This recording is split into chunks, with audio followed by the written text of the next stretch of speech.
Les mains d'Henri Marleau agrippèrent le volant tandis qu'il s'engageait dans l'allée de gravier. La maison coloniale à 2 étages n'avait pas changé depuis 2 ans.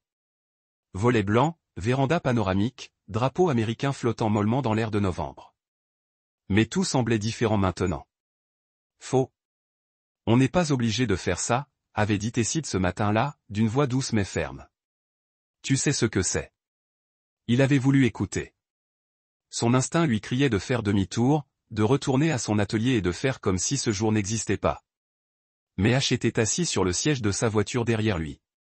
3 ans, curieux du monde, il méritait mieux que les souvenirs amers d'Henri. 2 heures, murmura Henri pour lui-même. On reste 2 heures, puis on part. Il se retourna pour voir comment allait H. Le garçon resta assis en silence, ses yeux sombres scrutant tout. Les yeux de Yin. Cette pensée le frappa comme toujours, brusquement. Elle aurait dû être là. C'est elle qui aurait dû porter le plat couvert, lisser les cheveux d'H, rappeler à Henri d'être patient avec ses parents. Mais Yen était parti, et Henri était seul avec leur fils et son besoin obstiné de donner à H ce qu'il n'avait jamais eu de famille. Henri sortit le repas spécial du coffre. Il prépara tout lui-même. Riz nature, poulet grillé coupé en petits morceaux, carottes vapeur. Les allergies d'H rendaient tout manger n'importe où risqué. Mais Henri avait appris à gérer. Contrôler ce qu'il pouvait contrôler. Tu te souviens de notre entraînement, dit Henri à H alors qu'il se dirigeait vers la porte d'entrée. Si tu es malade ou effrayé, touche-moi la main 2 fois. D'accord. H hocha la tête solennellement. La porte s'ouvrit avant qu'Henri puisse frapper. Sa mère se tenait là, vêtue de ses plus beaux atours, malgré le jeudi. Blé Marleau avait toujours été mince, mais le chagrin ou autre chose avait creusé son visage en angles aigus. Henri, sa voix était neutre. Tu es venu, dis-je, je le ferai. Il déplaça H sur son autre bras. Voici H. Les yeux de Blé balayèrent son petit-fils avec la même expression qu'elle avait autrefois utilisée pour examiner les produits à l'épicerie. Il est petit pour 3 ans. Il est parfait. La voix d'Henri portait un avertissement. Bien sûr. Blé s'écarta. Ton père est dans le salon. La maison sentait la dinde et la déception. Henri suivit sa mère dans le couloir bordé de photos de famille, dont aucune ne comportait de yin ou de cendre. Il l'avait également remarqué aux funérailles. 27 ans de sa vie réduits à la remise des diplômes et au portrait militaire. Cordell Marleau était assis dans son fauteuil inclinable en cuir, toujours vêtu d'un uniforme de shérif malgré sa retraite depuis 5 ans. Le vieil homme leva les yeux de son journal et sourit du même sourire politique dont Henri se souvenait des campagnes électorales. Fils. Cordell se leva et lui tendit la main. Content de te voir. Henri la serra brièvement. Papa. Et ce doit être le garçon. Le regard de Cordell se posa sur H. Il te ressemble à cet âge-là, avant qu'il n'ait toutes ces idées étranges. La comète atterrit exactement là où Cordell le voulait. La mâchoire d'Henri se serra, mais il ne dit rien. H se serra plus fort contre sa poitrine. Le dîner est presque prêt, annonça Blé. J'ai préparé ta farce préférée. En fait, j'ai apporté à manger pour H. Henri brandit le récipient. Ses allergies. Des allergies? Blight pinça la bouche. De mon temps, les enfants mangeaient ce qu'on leur mettait devant. De votre temps, des enfants mouraient de choses que nous pouvons prévenir maintenant. La voix d'Henri resta posée, mais son étreinte sur H se resserra. Ce n'est pas négociable. Cordell rit. Toujours le même garçon têtu. Tu te souviens quand tu as insisté pour rejoindre l'armée de l'air au lieu de me suivre dans les forces de l'ordre? Regarde comment ça a fini. Ça s'est bien terminé. J'ai servi mon pays, appris un métier, rencontré ma femme. Henri insista sur les 2 derniers mots. Aucun regret. Ta femme. La voix de Blight prit une autre tournure, plus douce, mais d'une certaine manière plus cinglante. Quelle tragédie. Une jeune mère emportée si soudainement. Ça te fait réfléchir au plan de Dieu. Henri la fixa du regard. Qu'est-ce que ça veut dire? Rien, ma chère. Juste que le Seigneur agit de façon mystérieuse. Parfois, il lève des obstacles dont nous ignorons même l'existence. Les mots flottaient dans l'air comme de la fumée. Henri sentit un froid se former dans son estomac, mais avant qu'il puisse répondre, Blé se précipita vers la cuisine, parlant de sauce au canneberge et de timing. Le dîner était un véritable champ de mine. Henri était assis entraché la fenêtre, dos au mur, fidèle à ses habitudes de l'époque militaire. H mangeait son plat spécial tandis que les adultes se passaient les plats et engageaient une conversation qui ressemblait davantage à une joute verbale. « Alors, tu joues encore avec le bois dans cette petite boutique ?» demanda Cordel en coupant sa dinde. « Quand vas-tu trouver un vrai travail ? » J'en ai un. Je dirige un atelier de menuiserie de précision. Je restaure des meubles sur mesure. C'est bien payé, mais pas de sécurité, pas de retraite, pas d'avenir. Cordel secoua la tête. Tu pourrais toujours postuler au bureau du shérif. J'ai encore des amis là-bas. Être flic ne m'intéresse pas. Pourquoi pas? Trop bien pour ça maintenant. Tu te crois meilleur que ton père? Henri posa sa fourchette. Je crois que je suis différent de toi. Ce n'est pas pareil. Blé s'éclaircit la gorge. On pourrait peut-être parler de quelque chose de plus agréable. Comment va H à la garderie? Il n'y est pas. Il reste avec moi à la boutique. Il y a une aire de jeux aménagée au fond. Ce n'est pas sain pour un enfant. Blé a dit qu'il avait besoin de structure, de discipline, d'autres enfants avec qui jouer. Il a besoin de son père, surtout maintenant. Ce dont il a besoin, intervint Cordel, c'est d'une main ferme. Le garçon a 3 ans et ne parle toujours pas. Ce n'est pas normal. L'attention d'Henri a grimpé en flèche. H est non-verbal. C'est neurologique, pas comportemental. On travaille avec des spécialistes. Des spécialistes. Cordel renifla. À mon époque, on appelle ça être gâté. L'enfant doit savoir qu'il ne peut pas obtenir tout ce qu'il veut en pointant du doigt et en grognant. Henri s'est levé si vite que sa chaise a raclé le parquet. Ça suffit. Assieds-toi, Henri. La voix de Bléla était sèche. Tu fais une scène. Je protège mon fils des commentaires ignorants. Ignorants. Le visage de Cordel s'éclaira. J'ai élevé 4 enfants. Tu es le seul à t'être montré ingrat. Ingrat pourquoi? Les critiques incessantes. Les commentaires passifs-agressifs sur ma femme. Ta façon de prétendre cash n'existe pas, sauf si tu l'insultes. J'essaie d'aider ce garçon à devenir un homme. Quelqu'un doit le faire, puisque son père ne veut pas. Henri tendit la main vers H. On part. Non. Blé se leva aussi. Sa voix soudain désespérée. Tu viens d'arriver. On n'a pas mangé de dessert. On en a assez. S'il te plaît. Quelque chose dans le ton de Blé fit s'arrêter Henri. Ça fait 2 ans qu'on ne t'a pas vu. 2 ans qu'on est une famille. On peut essayer d'arranger les choses? Henri regarda sa mère, la regarda vraiment. Elle semblait plus petite, plus vieille. Peut-être que le chagrin l'avait changé aussi. Peut-être qu'il pourrait trouver un terrain d'entente. 1 heure, dit-il finalement. Et on part. Le soulagement envahit le visage de Blé. Bien sûr, laisse-moi prendre la tarte. Et j'ai fait du cidre chaud. Ton préféré. Le cidre était trop sucré. Henri le remarqua immédiatement lorsque Blé lui tendit la tasse, mais il ne voulait pas relancer la dispute. H avait sa propre tasse d'eau, qu'Henri avait lui-même remplie au robinet. Bois, dit Cordel en levant la sienne. Blé versa un ingrédient spécial dans la sienne. Un secret de famille. Henri but une gorgée par politesse. Le liquide brûla légèrement en descendant. Probablement trop de cannelle. H tendit la main vers sa tasse d'eau, mais Henri la détourna du cidre. Ils allèrent au salon pour le dessert. Une tarte à la citrouille à la crème fouettée servie dans la belle porcelaine de BL. Henri mangea quelques bouchées tandis qu'H explorait la table basse, caressant ses petits doigts sur les bords en bois. C'est quelqu'un de calme, observa Cordel. Presque surnaturel à quel point il est calme. Il digère. La défense de son fils par Henri était automatique maintenant. Il assimile tout. Observe, apprend, se souvient. Si tu le dis. Cordel sirota son cidre. Il me semble qu'il a besoin de plus de discipline. La structure est de mise. La pièce était chaude. Trop chaude.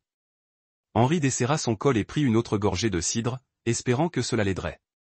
Au lieu de cela, sa gorge lui grattait. Ça va, mon chéri? Blé l'observait attentivement. Tu as l'air pâle, juste fatigué. Henri se frotta le front. Un mal de tête s'accumulait derrière ses yeux, sourd et persistant. Longue journée, mais ce n'était pas seulement de la fatigue. Quelque chose n'allait pas. Sa vision semblait légèrement altérée, comme à travers une vitre sale. Son estomac se retourna, mal à l'aise. Émit un petit son, pas tout à fait de détresse, mais proche. Henri regarda son fils presser une main contre sa poitrine, la respiration saccadée. H. Henri essaya de se lever, mais la pièce pencha. Ses jambes étaient faibles, instables. H, qu'est-ce qui ne va pas? Le visage du garçon était pâle, ses lèvres bleutées. Il tendit les mains vers Henri, tremblantes. Quelque chose ne va pas. Les mots d'Henri étaient légèrement inarticulés. Il y a quelque chose qui cloche chez lui. Peut-être qu'il est juste fatigué aussi, dit Blé, mais sa voix semblait venir de loin. Les enfants sont agités quand ils sont fatigués. Henri essaya d'avancer vers son fils, mais sa coordination se dégradait. La tasse lui glissa des mains et se brisa sur le parquet. Du cidre chaud éclaboussa ses chaussures. Henri attrapa son téléphone, mais ses doigts ne fonctionnaient pas correctement. Besoin d'appeler. Émit un autre son. Celui-ci était clairement angoissé. La respiration du garçon devenait laborieuse, sa petite poitrine se soulevant et s'abaissant trop vite. Papa. La voix d'Henri n'était qu'un murmure. Quelque chose ne va pas, appelle les secours.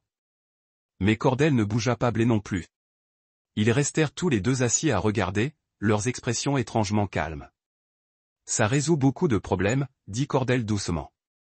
Si ces deux-là n'étaient pas là, les mots frappèrent Henri comme de l'eau glacée, mais son corps ne réagit pas. Il essaya de se jeter sur H, mais ses genoux cédèrent. La pièce tournoya violemment lorsqu'il toucha le sol. Cendre, halta-t-il, la vue grisonnante. Cendre. Le visage de son fils fut la dernière chose qu'il vit avant que l'obscurité ne le submerge. Il reprit conscience par morceaux. D'abord le bip continu des moniteurs, puis l'odeur aseptisée de l'air de l'hôpital. Henri avait la gorge irritée, la tête qui battait à chaque battement de cœur. Il se réveille. La voix lui était inconnue. Henri força les yeux à s'ouvrir, plissant les yeux à cause des néons. Une infirmière en blouse bleue vérifiait sa ligne de front. Monsieur Marleau, comment vous sentez-vous? Cendre. Le nom sortit comme un croassement. Où est mon fils? Son état est stable. Chambre 314. Il dort encore, mais ses constantes sont bonnes. Henri essaya de s'asseoir, mais l'infirmière le repoussa doucement. Il faut y aller doucement. Vous êtes inconscient depuis 12 heures. 12 heures. La chronologie n'avait aucun sens.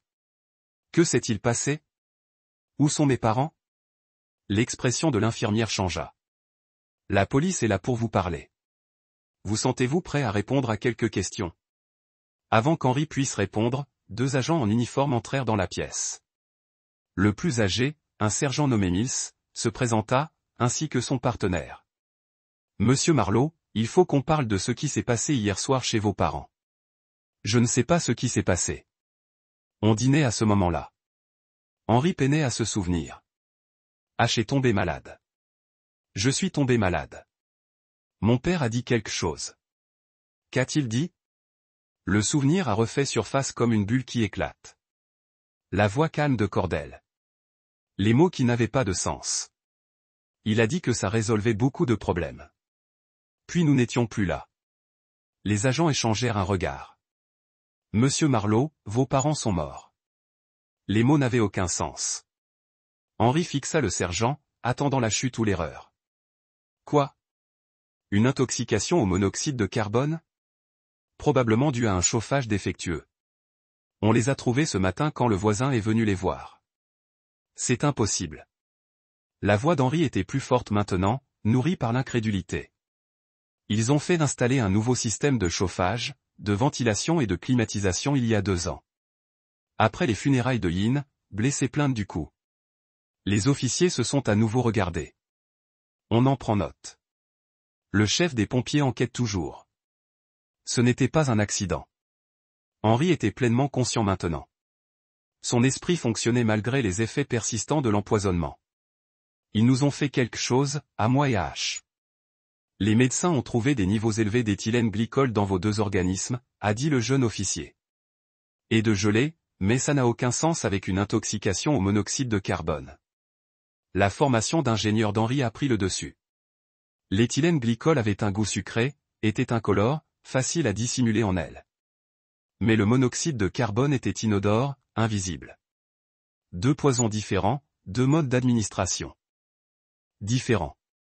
Je veux voir mon fils dans une minute. Il faut en finir maintenant. La voix d'Henri exprimait l'autorité qu'il avait apprise à l'armée. Mon fils a failli mourir hier soir. Je ne répondrai plus à aucune question tant que je ne serai pas sûr qu'il va bien. Les infirmières l'emmenèrent en fauteuil roulant jusqu'à la chambre 314. H était allongé sur un lit qui éclipsait sa petite silhouette, des tubes à oxygène dans le nez, des moniteurs surveillant ses constantes vitales, mais ses yeux étaient ouverts. Et quand il vit Henri, il leva une petite main. Henri la prit doucement. « Dis donc, mon pote, comment vas-tu » H serra 2 fois ses doigts, signe de peur. « Je sais, mais on est en sécurité maintenant. Les médecins prennent bien soin de vous. » Une nouvelle voix s'éleva depuis l'embrasure de la porte. « Monsieur Marleau, je suis l'inspectrice Lorna Mez. » Henri leva les yeux et vit une femme d'une quarantaine d'années portant un badge et affichant un air sceptique. Ses cheveux grisonnants étaient tirés en queue de cheval pratique et son regard ne laissait rien passer. « Je dois vous poser quelques questions sur la nuit dernière. J'ai déjà parlé aux policiers. Je sais, mais quelque chose cloche. » L'inspectrice Mez tira une chaise. « Vos parents sont morts d'une intoxication au monoxyde de carbone, mais vous et votre fils avez été empoisonnés à l'antigel. Cela suggère 2 incidents distincts ou un incident parfaitement planifié. » Mais l'observa. « Qu'est-ce qui te fait dire ça ?» Henri resta silencieux un long moment, pesant ses options, faire confiance au système qu'il avait laissé tomber ou gérer ça lui-même. Mais en voyant le visage pâle d'H, il comprit qu'il ne pouvait pas risquer de se tromper. « Mon père a été shérif pendant 30 ans. Il savait comment fonctionnent les enquêtes, quelles preuves rechercher, comment faire croire à un accident. Tu crois que ton père a essayé de te tuer ? Je pense que mon père a essayé de me tuer et de faire passer ça pour une tragédie familiale. Le monoxyde de carbone touche tout le monde, mais nous étions censés mourir d'abord à cause de l'antigel. Comme ça, quand il nous trouverait, on croirait qu'un chauffage défectueux a décimé toute la famille. » L'inspectrice Mez nota quelque chose dans son carnet. « Pourquoi voudrait-il te tuer ?» Henri regarda H, dormant paisiblement malgré tout. « Tu dois lui demander. »« Mais tu ne peux pas, n'est-ce pas ?»« Non. Mais je peux poser des questions comme pourquoi le détecteur de monoxyde de carbone de tes parents était désactivé. Pourquoi le ventilateur du sous-sol tournait à l'envers. Pourquoi il y avait des traces d'éthylène glycol sur 2 tasses à café et pas sur les autres. » Chaque fait frappait Henri comme un coup de poing. Ses parents n'avaient pas seulement essayé de le tuer, ils avaient été minutieux. « Il y a autre chose, poursuivit Mez. Votre père a modifié son testament il y a 3 semaines. Il a pris des dispositions intéressantes concernant votre fils. » Quel genre de dispositions ? H hérite de tout, mais seulement si vous êtes légalement décédé. La pièce se tut, à l'exception des bips des moniteurs. Henri sentit une sensation de froid et de dureté s'installer dans sa poitrine. Ni de chagrin, ni de choc, mais de calcul. « Je veux rentrer à la maison. Les médecins veulent vous garder tous les deux en observation. »« Je veux rentrer à la maison, » répéta Henri. « Aujourd'hui. » L'inspectrice Mez hocha lentement la tête. « Je parlerai au médecin, mais monsieur Marleau, ne quittez pas la ville. L'enquête ne fait que commencer. » Après son départ, Henri s'assit, tenant la main d'H et regardant par la fenêtre. Les arbres étaient nus maintenant, dénudés par le vent de novembre. Comme tout le reste de sa vie, ils avaient été réduits à l'essentiel. Ses parents étaient morts. Ils avaient essayé de les tuer, lui et H, mais leur plan avait mal tourné. Il était maintenant seul avec un garçon de 3 ans et 1000 questions, mais il était vivant et cela signifiait qu'il pourrait obtenir des réponses 3 jours plus tard. Henri se tenait dans la cuisine de ses parents avec un presse-papier et un mètre-ruban. La police avait libéré les lieux et, en tant que seul survivant de la famille, il avait accès à tout. L'inspectrice May avait été minutieuse, mais elle cherchait des preuves d'un accident. Henri cherchait des preuves d'un meurtre. La maison semblait différente sans la présence de ses parents, plus petite, comme si leur personnalité avait été les seules choses qui lui donnaient du corps. Henri parcourait méthodiquement chaque pièce. Son esprit d'ingénieur cataloguait les détails que j'avais dans la salle à manger. Il trouva la première anomalie. Le ventilateur du mur du fond fonctionnait, mais la circulation d'air était défectueuse. Henri grimpa sur une chaise et retira le couvercle. Fils de... Les pales du ventilateur tournaient, mais elles avaient été câblées à l'envers. Au lieu d'aspirer l'air de la pièce, elles le refoulaient, plus précisément du sous-sol où se trouvait le chauffe-eau. Samedi, Henri prit note et se dirigea vers la cuisine. 2 tasses à café étaient déjà lavées dans le lave-vaisselle, mais la police les avait d'abord testées. Des traces d'éthylène glycol sur les 2. Il ouvrit les placards jusqu'à ce qu'il trouve ce qu'il cherchait. Une bouteille d'antigel à moitié vide, cachée derrière des produits de nettoyage. Un achat récent, à en juger par le ticket de caisse, était encore collé au fond. Daté de 3 jours avant Thanksgiving. Je planifie, marmonna Henri. Son téléphone vibra. Tess, comment vas-tu? Je suis à la maison en train de faire le point. Tu n'es pas obligé de faire ça toute seule. Tu sais, je pourrais venir t'aider. Henri y réfléchit. Tess était l'une des rares personnes en qui il avait une confiance absolue, mais elle était aussi très émue par la mort et les familles. Elle essaya de le convaincre de faire son deuil au lieu d'enquêter. Je vais bien. J'ai juste besoin de comprendre ce qui s'est passé. La police a dit que c'était du monoxyde de carbone. La police a tort. Silence à l'autre bout du fil. Puis Henri, je sais que tu es en colère, mais parfois, c'est un accident. Ce n'était pas un accident. Sa voix était neutre. Finale. Je t'appelle plus tard. Il raccrocha et poursuivit ses recherches. Dans le bureau de Cordell, il trouva un coffre-fort caché derrière un faux livre de droit. La combinaison était simple. Son père avait toujours utilisé les mêmes numéros, son matricule de sa première année comme adjoint. À l'intérieur se trouvaient les documents habituels, les papiers d'assurance, l'acte de propriété, les certificats de naissance, mais aussi une chemise en papier craft étiquetée « H légal ». Les mains d'Henri tremblaient lorsqu'il l'ouvrit. À l'intérieur se trouvait une demande de garde d'urgence déjà remplie et notariée. Les accusations le faisaient bouillir de rage. Instabilité émotionnelle. Toxicomanie, négligence des besoins médicaux de l'enfant. Que des mensonges. Que des mensonges soigneusement élaborés pour lui enlever H. Mais la demande était datée de 2 semaines avant Thanksgiving. Ses parents préparaient cela depuis des mois. Henri photographia tout avec son téléphone, puis remit le dossier exactement là où il l'avait trouvé. Laissa l'inspectrice Mez le trouver elle-même lorsqu'elle se déciderait à fouiller plus en profondeur. Il s'apprêtait à refermer le coffre-fort lorsqu'il remarqua autre chose. Un petit disque dur externe sans étiquette. Henri le rangea rapidement dans sa poche. De retour chez lui ce soir-là, H jouait avec des cubes en bois pendant qu'Henri préparait le dîner. Le garçon semblait aller mieux, encore plus calme, mais plus alerte, plus présent. Oncle Nico vient après le dîner, lui dit Henri. Il va m'aider. H leva les yeux et sourit. Nico Walsh n'était pas vraiment son oncle, mais ce jeune homme de 19 ans travaillait dans l'atelier d'Henri depuis 6 mois et était devenu comme un membre de la famille. Le gamin était intelligent, loyal et possédait un ensemble de compétences utiles acquises en grandissant en famille d'accueil. Nico arriva à 8 heures, portant une sacoche d'ordinateur portable, l'air curieux. Tu avais une voix bizarre au téléphone. Que se passe-t-il? Henri lui tendit le disque dur externe. J'ai besoin que tu le déchiffres. Regarde ce qu'il y a dessus. Où l'as-tu trouvé? Mon père est en sécurité. Nico brancha le disque dur sur son ordinateur portable et commença à taper. Protégé par mot de passe, mais c'est juste un cryptage Windows. Donne-moi quelques minutes. Pendant qu'il travaillait, Henri préparait du café et essayait d'organiser ses pensées. Les preuves s'accumulaient. Le ventilateur inversé, l'antigel, les papiers de garde, mais le mobile restait flou. Pourquoi maintenant? Pourquoi comme ça? Compris. La voix de Nico était tendue. Henri, il faut que tu vois ça. L'écran de l'ordinateur portable affichait un dossier rempli de fichiers audio. Chacun daté et horodaté. Henri cliqua sur le plus récent. La voix de Cordell emplissait la pièce. On peut soigner le garçon, mais pas tant qu'Henri est là, à lui empoisonner l'esprit avec toutes ses absurdités libérales. H a besoin de structure, de discipline, d'un encadrement approprié. Il doit savoir ce que signifie être un marlot. Un autre dossier. Celui-ci, BL. Ce n'est pas naturel, le comportement de cet enfant. Henri le gâte, lui trouve des excuses.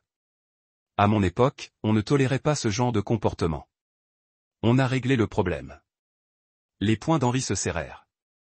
D'autres dossiers révélèrent plus de détails. Des plaintes concernant son éducation. Des spéculations sur l'état d'H. Des projets pour sauver le garçon de l'influence de son père. Le dernier dossier était le pire. Cordell enregistra à nouveau 4 jours seulement avant Thanksgiving. J'ai parlé au juge Morrison. Il est compréhensif, mais il a besoin de documents. Des preuves d'instabilité ou de négligence. Si Henri avait eu un accident, un événement lié au stress, peut-être lié à l'alcool ou à des médicaments, cela justifierait une garde d'urgence. Henri arrêta l'enregistrement. La pièce était silencieuse, à l'exception du ventilateur de l'ordinateur portable. Il projetait de te tuer, dit Nico doucement. Il projetait de me tuer et de faire passer ça pour un suicide ou une overdose, puis de se faire passer pour les grands-parents endeuillés qui devaient sauver leur petit-fils. Mais quelque chose a mal tourné. Henri hocha la tête. Ils ont sous-estimé la dose, ou j'ai une tolérance plus élevée, ou le corps plus petit d'H l'a traité différemment. Nous avons survécu assez longtemps pour que leur plan de secours se retourne contre eux. Nico ferma l'ordinateur. Que allez-vous faire? Henri regarda vers le salon où H construisait des tours avec ses blocs, innocent et confiant, complètement inconscient de la perte imminente de son père. Je vais m'assurer que tout le monde sache quel genre de personnes ils étaient vraiment. Le lendemain matin, l'inspectrice Mess se présenta devant la porte d'Henri. Elle paraissait fatiguée, son calme professionnel habituel légèrement érodé. Il faut qu'on parle. Henri la laissa entrer. Elle déclina son offre de café. H était à la table de la cuisine, dessinant au crayon, ses cheveux noirs tombant sur son front tandis qu'il se concentrait. J'ai fouillé la maison de vos parents plus en détail, dit Mez. J'ai trouvé des choses intéressantes, comme une demande de garde présignée et notariée. Henri garda un air neutre. Vraiment? Vous ne semblez pas surpris. Plus rien chez mes parents ne me surprend. Mez sortit son carnet. Il y avait aussi l'affaire d'une lettre envoyée aux services sociaux pour exprimer des inquiétudes quant à votre aptitude à être parent. Henri était au courant. De quelles inquiétudes s'agissait-il? Les habituelles. Des allégations selon lesquelles vous êtes instable depuis la mort de votre femme. Que vous isolez le garçon, sans lui fournir les soins médicaux appropriés. Mais observait attentivement Henri. Tout cela sans fondement, bien sûr. Les services sociaux ont enquêté et n'ont trouvé aucune preuve de négligence ou de maltraitance. Quand était-ce? Il y a 6 mois. Juste au moment où vous avez arrêté d'amener H chez eux, la chronologie commençait à s'enclencher. La décision d'Henri de couper les ponts avait déclenché leur plan plus drastique. Ils avaient d'abord tenté des voies légales, sans succès, avant de passer à des solutions permanentes. Inspecteur, puis-je vous montrer quelque chose? Henri récupéra son téléphone et écouta un des fichiers audio du disque dur de Cordell. Mais écouta sans faire de commentaire, le visage sombre. Où avez-vous trouvé ça? Est-ce important? C'est important comme preuve. Si vous l'avez obtenu illégalement, je suis l'administratrice de leur succession. Tout ce qui se trouve dans cette maison m'appartient maintenant. Mez prit note. Il y a des dizaines de dossiers de ce genre. Des dizaines qui remontent à des mois. Le document, tout. La demande de garde, la plainte auprès des services sociaux, les conversations avec les juges et les avocats, et le projet de vous tuer. Ça aussi. Mez resta silencieuse un long moment, regardant H colorié. Le garçon dessinait une maison avec une précision minutieuse, ajoutant des fenêtres, des portes et une cheminée qui projetaient de la fumée dans un ciel bleu. Votre fils semble aller bien. Il est résilient. Les enfants le sont. Le médecin a dit que son développement du langage était atypique, mais pas nécessairement problématique. Il communique autrement. Henri hocha la tête. Il comprend tout. Il traite l'information différemment de la plupart des gens. Mais il n'est ni handicapé ni retardé, juste unique. Tes parents ne voyaient pas les choses de cette façon. Mes parents voyaient ce qu'ils voulaient voir. Un problème à régler plutôt qu'un enfant à aimer. Mais se leva. Je vais avoir besoin de copies de ces fichiers audio. Et j'aurai besoin que tu viennes pour une déposition officielle. Suis-je sous enquête? Tout le monde est sous enquête jusqu'à ce que je comprenne ce qui s'est passé. Mais non, tu n'es pas suspect. Difficile de s'empoisonner soi-même et son fils, puis d'éviter de mourir du monoxyde de carbone. Après son départ, Henri Aplates. Peux-tu surveiller H quelques heures? J'ai besoin de faire quelques courses. Bien sûr. Tout va bien? Ça va mieux. Le premier arrêt d'Henri fut le tribunal du comté. Les archives publiques étaient exactement ça. Il lui a fallu 2 heures pour trouver ce qu'il cherchait, registre foncier, permis de construire, rapport d'inspection. La maison de ses parents avait effectivement été équipée d'un nouveau système de chauffage, de ventilation et de climatisation 18 mois plus tôt. Équipement haut de gamme, installation professionnelle, inspection et approbation municipale. Les détecteurs de monoxyde de carbone étaient intégrés au système. Impossible à désactiver sans outils ni connaissances. Mais quelqu'un avec des outils et des connaissances affirme qu'un shérif à la retraite avec 40 ans d'expérience pratique pourrait facilement inverser le fonctionnement d'un ventilateur ou désactiver un dispositif de sécurité. Son deuxième arrêt fut le bureau du pasteur Elia à la First Methodist Church. Ce pasteur âgé connaissait la famille Marlowe depuis des décennies et avait célébré le mariage d'Henri et les funérailles de Yin. Henri, le pasteur, se leva et le prit dans ses bras. « Je suis tellement désolé pour votre perte. Vos parents étaient des piliers de cette communauté. » Vraiment? Quelque chose dans le ton d'Henri fit reculer le pasteur. « Veuillez vous asseoir. Comment tenez-vous le coup? Et comment va le petit H? Nous sommes vivants. Ce qui est plus que ce que mes parents attendaient. » Le pasteur Elia fronça les sourcils. « Je ne comprends pas. Ils ont essayé de nous tuer. Le pasteur nous a empoisonnés avec de la nigelle, puis a planifié de se suicider au monoxyde de carbone pour que ça passe pour une tragédie familiale. C'est impossible. Tes parents étaient de bons chrétiens. Ils n'avaient jamais? Ils avaient une demande de garde prête à déposer. Ils avaient enregistré des conversations sur le fait de me retirer H. Ils le considéraient comme brisé et moi comme le problème. Le pasteur s'est lourdement assis sur sa chaise. Il doit y avoir une erreur. Pas d'erreur. La police a des preuves. Enregistrements audio, traces chimiques, preuves matérielles. Le pasteur Elia est resté silencieux un long moment. Puis ton père est venu me voir il y a quelques semaines. Il était inquiet pour H. Inquiet du besoin qu'il avait de plus de structure, de conseils religieux. Il m'a demandé si je pensais que les modalités de garde pouvaient être modifiées en cas d'inaptitude parentale. Henri a senti un frisson lui monter à l'estomac. Que lui as-tu dit? Je lui ai dit que la place des enfants est avec leurs parents, sauf preuve évidente de maltraitance ou de négligence. Je l'ai encouragé à essayer de reconstruire sa relation avec toi, mais il a insisté. Le pasteur a hoché la tête à contre-cœur. Il a mentionné le juge Morrison, m'a demandé si j'étais prêt à témoigner sur la fréquentation de votre famille à l'église, sur votre état d'esprit depuis la mort de Yen. Et je lui ai dit que je ne pouvais pas. Quels que soient les problèmes de votre famille, ils devaient être résolus par l'amour et la communication, et non par une bataille juridique. Henri a étudié le visage du vieil homme. Le pasteur Elia semblait sincèrement affligé, mais il y avait autre chose. De la culpabilité, peut-être, ou de la peur. Pasteur, mon père vous a-t-il demandé autre chose? Un long silence. Il voulait que je vous parle, que je vous convainque de les laisser passer plus de temps avec H. Des visites de nuit, des week-ends.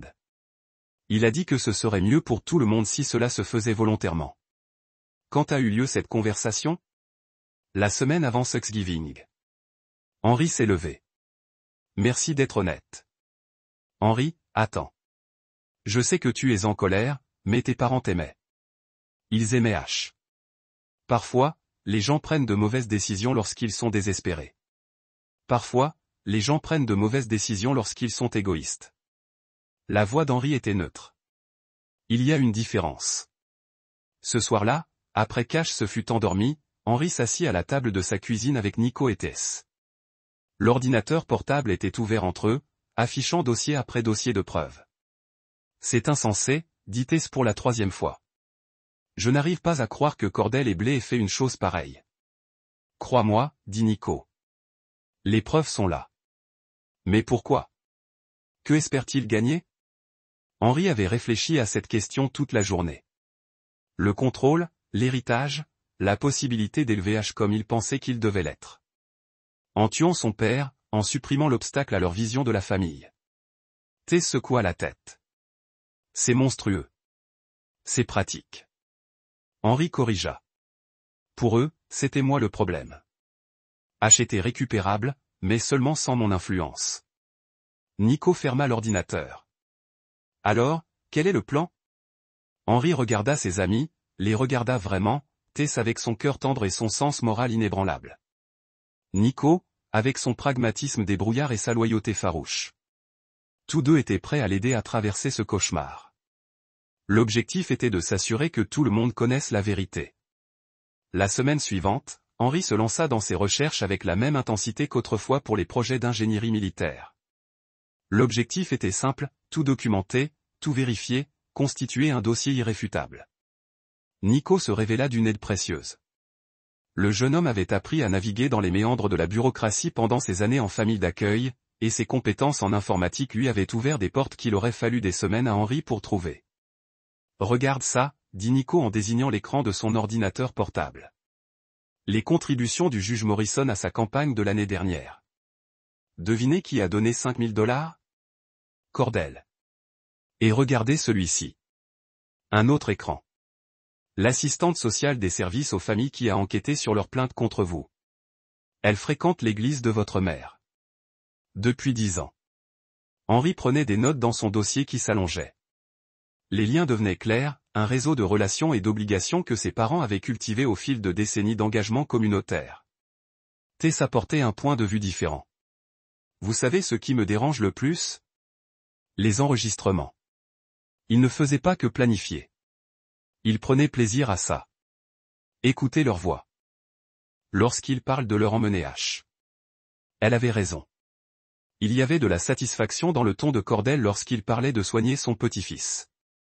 De l'excitation dans la voix de Blé lorsqu'elle imaginait remodeler le garçon selon sa vision. Il voyait H comme un projet. Henri parlait de quelque chose à améliorer, pas de quelqu'un à aimer. La cérémonie commémorative était prévue samedi après-midi à la First Methodist Church. La moitié de la ville serait leur Cordell et Blit avaient été des citoyens éminents impliqués dans tout, de la commission scolaire au service d'incendie volontaire. Henri avait 3 jours pour se préparer. Jeudi, il a visité l'église pour discuter de la logistique avec le pasteur Elia. L'homme plus âgé semblait nerveux, distrait. La famille est invitée à parler, bien sûr, a déclaré le pasteur. Vous pourriez peut-être partager quelques souvenirs. Parlez de l'héritage de vos parents. Oh, je vais certainement parler de leur héritage. Quelque chose dans le ton d'Henri a fait chercher brusquement le pasteur. Henri, j'espère que vous ne prévoyez pas. C'est-à-dire que ce n'est pas l'heure ou le lieu pourquoi. Pour diffuser des griefs familiaux. Les gens viennent pleurer pour célébrer la vie de vos parents. Ils n'ont pas besoin d'entendre parler du conflit que vous avez eu avec eux. Henri a étudié l'homme qu'il avait baptisé, l'a épousé, a enterré sa femme. Pasteur, croyez-vous en vérité? Bien sûr. Croyez-vous que les gens ont le droit de connaître la vérité sur les gens qu'ils pleurent? Le pasteur Elia était calme pendant un long moment. Alors parfois la vérité fait plus de mal que de bien et parfois, les mensonges font plus de mal que la vérité. Vendredi, Henri a fait des copies de tout. Fichiers audio brûlés en CD, documents imprimés et organisés dans des dossiers, un calendrier détaillé des événements menant à cette nuit.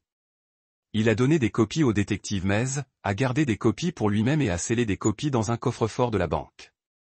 Ce soir-là, il s'est assis avec des cendres sur le sol du salon, construisant des tours avec des blocs en bois. Le garçon s'était complètement remis de l'empoisonnement, sa couleur de retour à la normale, son énergie revenant. Demain va être difficile, lui a dit Henri. Nous allons dire au revoir à vos grands-parents. Il y aura beaucoup de gens là-bas, et ils seront tristes. H leva les yeux de ses blocs et toucha la main d'Henri 2 fois leur signal pour avoir peur. Je sais, mais nous irons bien. Nous dirons la vérité, puis nous rentrerons à la maison. H a considéré cela, puis a remis à Henri un bloc. Ensemble, ils ont construit quelque chose de nouveau. Point. Samedi matin, Henri s'est habillé attentivement, son meilleur costume, celui qu'il avait porté aux funérailles de Yen. Il a aidé H dans son seul la robe, les vêtements, un petit blazer et une cravate qui le faisaient paraître déchirant. Prêt? Demanda Henri. H hocha la tête solennellement. L'église était emballée. Henri a reconnu les visages de ses professeurs d'enfance, de ses voisins, de sa famille, de ses amis, des gens qui se souvenaient de lui comme du garçon de Cordel avant de partir à l'armée et sont revenus. Le maïs détective était là aussi, assis dans la rangée arrière avec une vue claire des sorties. Elle attira l'attention d'Henri et hocha légèrement la tête. Le pasteur Elia a mené le service avec sa dignité habituelle, parlant de la foi et de la communauté et du confort de l'amour de Dieu. Il a invité plusieurs personnes à partager des souvenirs. L'ancien député de Cordel, le chef du cercle de l'église de BLE, collègue du conseil scolaire. Tous ont parlé de service et de dévouement et de valeurs familiales. Aucun d'entre eux n'a mentionné l'enquête ou les questions entourant les décès. Enfin, le pasteur Elia regarda vers Henri. « Souhaitez-vous dire quelque chose sur vos parents ?» Henri se leva, cendre dans ses bras. L'église est devenue silencieuse. Des centaines de personnes attendent d'entendre le fils endeuillé. Mes parents croyaient à l'héritage, Henri a commencé. Ils croyaient à laisser quelque chose derrière, à façonner l'avenir en fonction de leur vision. Murmure de l'accord de la congrégation. Ils croyaient également au contrôle, en s'assurant que les choses se produisent comme ils le pensaient. Les murmures se sont calmés. Henri a tendu dans la poche de sa veste et a sorti un petit enregistreur numérique. J'aimerais que vous entendiez quelque chose. Ce sont les propres mots de mon père. Enregistrés quelques jours avant sa mort. Il a pressé le jeu. La voix de Doc Cordel a rempli l'église. Le garçon peut être fixé, mais pas tandis que Henri est autour d'empoisonner son esprit. La cendre a besoin de structure, de discipline, de conseils appropriés. Il a besoin de savoir ce que signifie être un marlot. Des halètements résonnaient à travers le sanctuaire. Les gens se tournaient pour se regarder, la confusion et l'incrédulité sur leurs visages. Henri a arrêté l'enregistrement. C'est ce que mes parents ont pensé de leur petit-fils. Pas un enfant à aimer, mais un problème à résoudre. Le pasteur Elia s'est levé. Henri, s'il vous plaît. Il y a plus. Henri a de nouveau pressé le jeu. Cette fois, c'était la voix de BLE.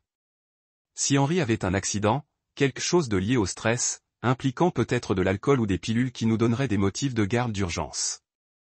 L'église a éclaté. Des voix élevées sous le choc. Les gens se lèvent exigeant des explications que la voix d'Henri a traversé le bruit. Ils ont essayé de me tuer moi et mon fils le soir de Thanksgiving. Empoisonnez-nous avec anifraise, puis prévoyez de mourir eux-mêmes afin que cela ressemble à une tragédie familiale. Ils avaient des papiers de garde prêts, des pots de vin préparés, des mensonges documentés. C'est suffisant. La voix du pasteur Elia a explosé à travers le microphone. C'est une maison de Dieu, pas une salle d'audience. Alors parlons de Dieu. Henri a riposté. Parlons du commandement contre le meurtre, contre le fait de porter un faux témoin, contre la convoitise ce qui appartient à votre voisin. Il a regardé la congrégation, des gens qu'il avait connus toute sa vie, des gens qui avaient respecté et fait confiance à ses parents. Ma mère et mon père n'étaient pas de bonnes personnes.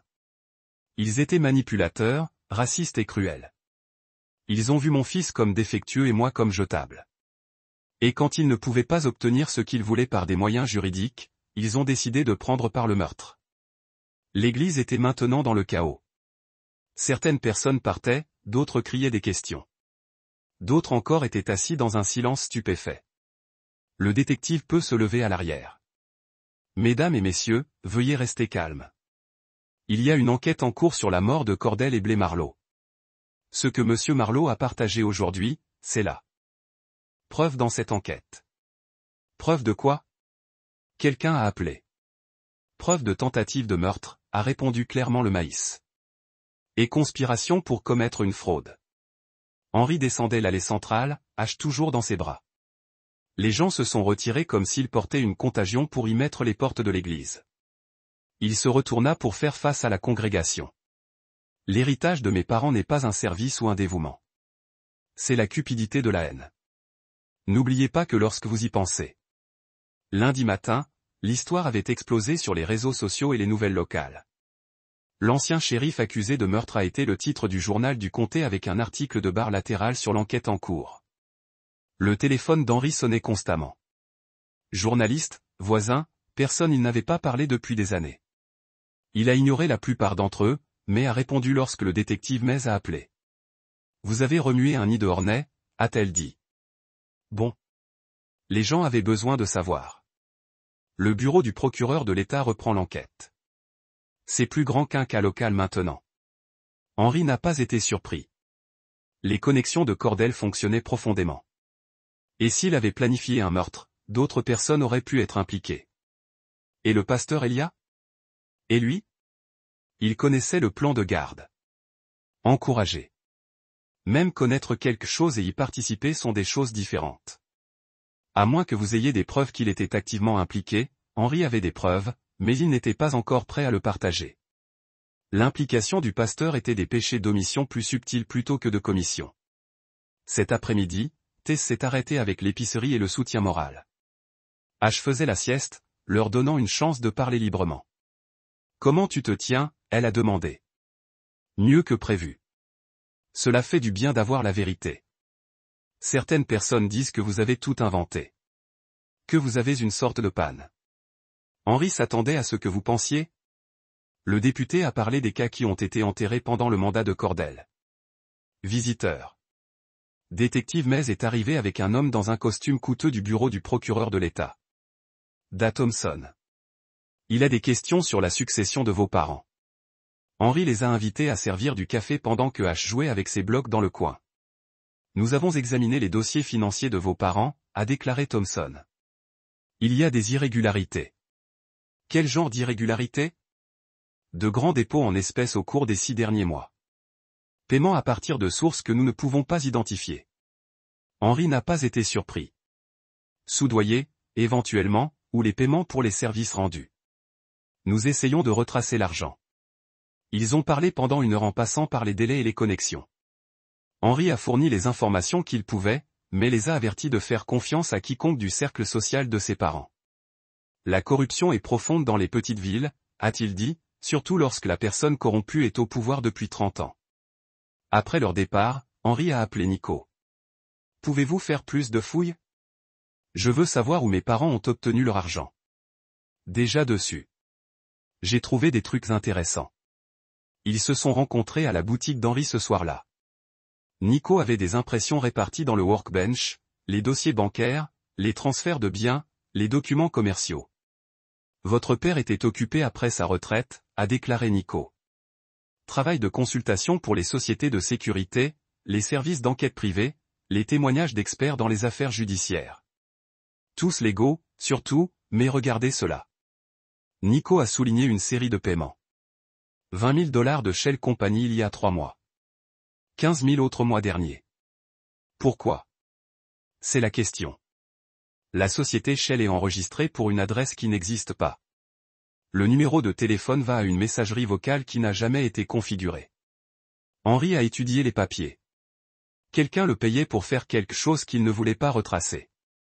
Et quoi qu'il en soit, cela valait la peine de commettre un meurtre. Le lendemain matin a apporté des nouvelles qui ont tout changé. Le juge Morrison avait été arrêté pour avoir accepté des pots de vin et une altération de preuves. Le travailleur social des services familiaux avait été suspendu en attente d'enquête. 3 autres responsables locaux étaient sous surveillance. Henri a regardé la couverture médiatique avec sombre satisfaction. La mort de ses parents avait tiré le fil qui démêlait des années de corruption. Mais il savait aussi que l'histoire n'était pas terminée. Des gens puissants ne sont pas tombés sans se battre, et Henri s'était fait le visage de leur chute. Ce soir-là, alors qu'il fermait sa boutique, une voiture s'est arrêtée dans le parking. Henri l'a reconnu immédiatement, le juge Morrison de Morrison Mercedes. Bien que le juge soit en prison, le conducteur était le fils de Morrison, un avocat nommé Blake, qui avait hérité de l'arrogance et du sentiment de droit de son père. Marlowe Blake Morrison sorta de la voiture, son costume chair froissé et son visage rougi de colère. Henri n'a pas répondu. Je viens de verrouiller la porte de la boutique et a commencé vers son camion. Vous pensez que vous êtes une sorte de héros. Blake a poursuivi, vous avez détruit la vie des bonnes personnes avec vos mensonges et complots. J'ai exposé la corruption avec des preuves et la vérité. Les preuves que vous avez volées. À vrai que vous avez fabriquées. Henri se tourna pour faire face au jeune homme. Votre père a pris des pots de vin. Votre père a conspiré avec le mien pour me cadrer en tant que parent inapte. Votre père allait les aider à voler mon fils. Prouvez-le. Henry a sorti son téléphone et a joué un autre dossier audio. Ouais. Blake's face went white. Dead doesn't prove anything. It prove your father is a criminal, just like mine was. Blake stepped closer, he enclenched in a fist. You're going to pay for this. All of it. Henry didn't move. Is that a threat? It's a promise. After Blake drove away, Henry called Detective Mays and reported the encounter. She promised to have patrol cars drive by his house and shop more frequently. But Henry knew ce ne serait pas suffisant.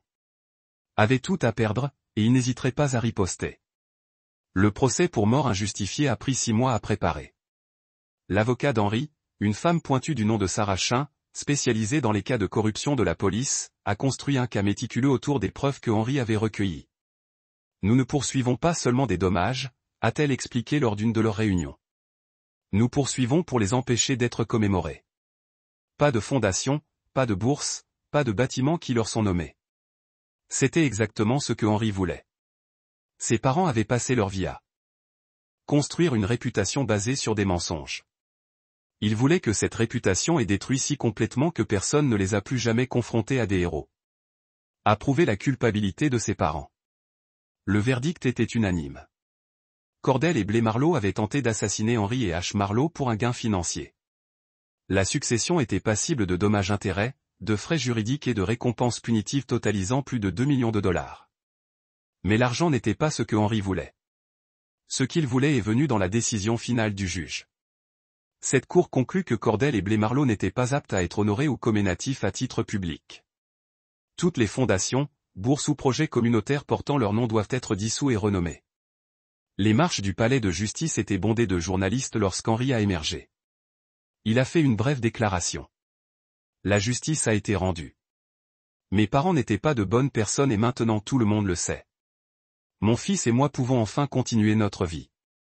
Plus tard dans la soirée, le détective Mays s'est arrêté chez lui avec des nouvelles inattendues. Nous avons trouvé autre chose dans le coffre-fort de votre père. Quelque chose dont il ne vous a jamais parlé. Elle lui a tendu une enveloppe scellée marquée Henry Private. À l'intérieur se trouvait une seule feuille de papier. Résultat des tests ADN montrant que Cordell Marlowe n'était pas le père biologique d'Henry. Henry regarde le document en essayant de traiter ses implications. Quand cela a-t-il été fait? Il y a 6 mois. À peu près au moment où il a commencé à planifier le programme de garde. Il savait qu'il n'était pas mon père, mais il a quand même essayé de me tuer. Apparemment, découvrir que vous n'étiez pas son parent de sang facilite la justification. Henry a plié le papier et l'a remis dans l'enveloppe. Les informations ont expliqué certaines choses en tant que parents augmentant l'hostilité, leur volonté d'aller si loin pour obtenir des cendres, mais cela n'a rien changé de fondamental. Que ferez-vous avec ça? Demanda le maïs. Henry se dirigea vers la cheminée et jeta l'enveloppe dans les flammes. Rien. Peu importe qui était mon père biologique. Je suis ce que j'ai choisi de devenir. Par un froid matin de décembre, Henry se tenait sur les tombes de ses parents avec un thermos de cidre chaud. Le cimetière était vide à l'exception de lui.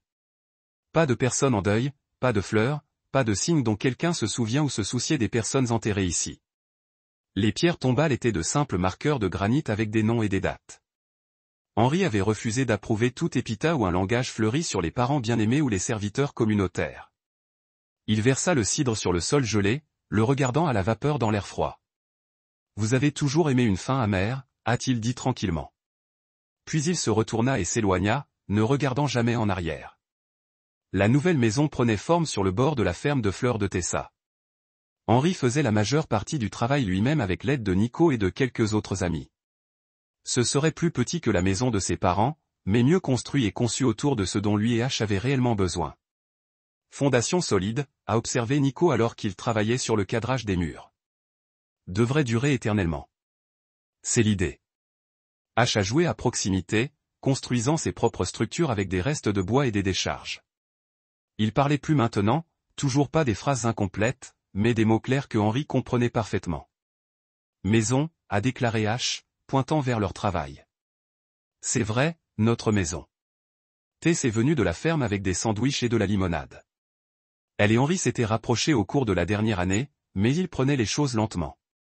Les deux avaient déjà été blessés et ont tous deux compris la valeur de construire quelque chose de solide plutôt que de se précipiter dans quelque chose qui pourrait s'effondrer. Le règlement de l'assurance est passé. Henri lui a dit pendant le déjeuner. Combien? Assez. Assez pour terminer la maison, créer un fonds universitaire pour H, peut-être développer une boutique et assez pour cesser de travailler si vous le vouliez. Henri le considérait. Je ne veux pas arrêter de travailler. Le travail donne une structure de vie, un but. De plus, H aime la boutique. Il apprend à utiliser des outils, comprenant comment les choses s'assemblent. Comme si elle était invoquée par son nom, H est venu et a tiré sur la manche d'Henri. Il a pointé vers la route où un camion de livraison s'approchait. Mel, dit clairement H.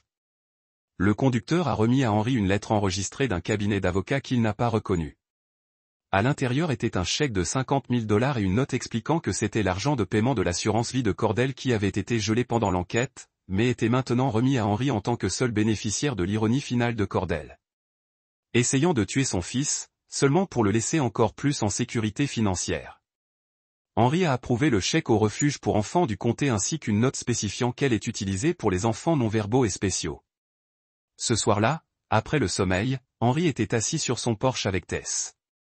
Les étoiles étaient claires et lumineuses, non polluées par les lumières de la ville. Des regrets, elle a demandé. Henri y réfléchit attentivement. De les exposer? Non. La façon dont cela devait arriver? Peut-être. J'aurais préféré qu'ils nous ont laissés seuls. Mais ils ne pouvaient pas faire ça. Non. Ils ont vu H casser et moi comme la personne qui l'a brisé. Dans leur esprit, nous étions des problèmes à résoudre. Tess était silencieux pendant un moment. Et s'ils avaient réussi? Et si tu mourais ce soir-là? Ensuite, H aurait grandi en croyant qu'il était endommagé, croyant qu'il devait être réparé, croyant que son père était faible et instable. La voix d'Henri durcit. Cela n'arriverait jamais. 1 an plus tard, Henri a reçu une lettre du pasteur Elia, qui avait déménagé dans une petite église du Tennessee. Le pasteur a écrit sur le pardon et la rédemption, sur le dépassement de la colère et la paix avec Dieu. Henri l'a lu une fois, puis l'a jeté. Certaines choses ne méritaient pas le pardon. Certaines personnes ne pouvaient pas être rachetées, et parfois la chose la plus chrétienne que vous pouviez faire était de s'assurer que tout le monde connaissait la vérité sur les loups et les vêtements de mouton. La maison a été terminée au printemps. Henri et H ont organisé une fête de pendaison de crémaillère avec leur vraie famille. Tess, Nico, détective Maïs, même Sarah Chin, l'avocat. Les gens qui avaient choisi de les aimer, pas des gens qui prétendaient les aimer à cause du sang ou de l'obligation. H. commençait à parler en phrases complètes maintenant. Son intelligence et sa personnalité se fleurissent dans un environnement exempt de critiques et de jugements. Il a aidé Henri dans la boutique, a appris à lire avec Tess et à jouer à des jeux élaborés avec des blocs en bois qui montraient un esprit capable d'un raisonnement spatial complexe. Il ira bien, a déclaré Tess un soir en le regardant construire un château avec des tours et des ponts. Il allait toujours aller bien, répondit Henri. Il avait juste besoin de gens qui le considéraient comme parfait comme il était. À l'approche de l'été, Henri a commencé à recevoir des appels d'autres parents, des gens traitant des tribunaux de famille et des batailles de garde et des parents qui pensaient mieux savoir. Il a écouté leurs histoires et a offert des conseils quand il le pouvait. Cela a gagné sa guerre, mais il y avait d'autres combattants les leurs. Parfois, la justice exigeait de la patience. Parfois, cela nécessitait une stratégie, et parfois cela nécessitait la volonté de tout brûler et de construire quelque chose de mieux à partir des cendres. Henri avait fait les trois et il avait gagné selon ses propres conditions. Le passé était terminé.